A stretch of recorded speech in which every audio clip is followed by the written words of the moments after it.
এজন মানুহৰ ৩টা ল'ৰা ছোৱালী আছিলে। ল'ৰা ছোৱালীকেইটা সৰু হৈ থাকোঁতে মাক ঢুকাল।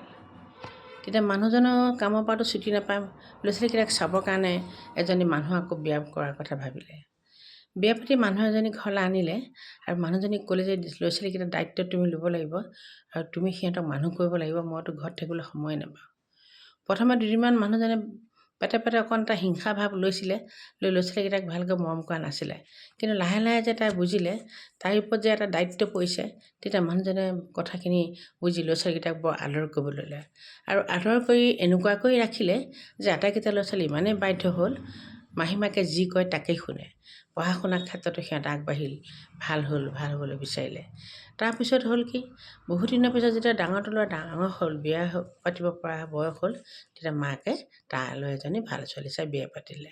কিন্তু সেই বোৱাৰীগৰাকীয়ে যেতিয়া ঘৰলৈ আহিলে, আহি সতিনী শাহুৱেকক যে দেখি পেলাই তাইও পেটে কোট বুদ্ধিয়ে খেলাব ল'লে।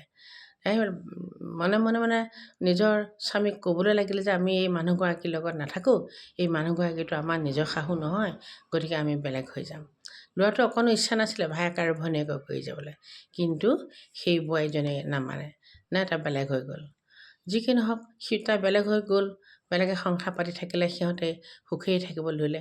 কিন্তু সতিনী শাহুৱেকে বা সতিনী মাকে কিন্তু সৰু দুটা ল'ৰা ছোৱালীক বৰ আদৰ কৰি ৰাখিলে আৰু সিহঁতক বিয়াই পাতি নিদিওঁ বুলি মনতে ভাবিলে।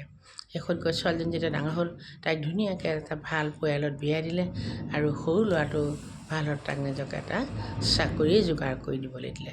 দেউতাক কিন্তু বৰ সুখী আছিলে এই মানুহজনী ল'ৰা ছোৱালীকেইটাৰ প্ৰতি থকা আদৰ যত্নবোৰ দেখি। ককায়েক সদায় দুখী হৈ থাকিলে। ককায়েকক যে ভায়েকহঁতৰ পৰা আঁতৰাই নিলে এই কথাটোৱে সি মনত দুখ পাই বহুত অসুখীয়া হৈ গ'ল। এদিন মানুহজনীক ক'লে যে মই বৰ অসুখীয়া হৈ গ'লোঁ, তোমাৰ অত্যাচাৰ সহ্য কৰিব নে মই গুচি আহিলোঁ, মাহীমাই ইমান মৰমে আমাক ডাঙৰ কৰিলে, তুমি সিহঁতৰ পৰা আমাক আঁতৰাই দিলা। এই কথাটো শুনি তাৰ মানুহজনীয়ে কি ক'ব, তাই যে দুখ তাই দেখিলে, তাই নিজৰ দুখবিলাকৰ কথা নিজে অনুতাপ কৰিবলৈ আৰম্ভ কৰিলে আৰু শেষত গৈ সিহঁতৰ পৰিয়ালটো ভালেই থাকিবলৈ ল'লে।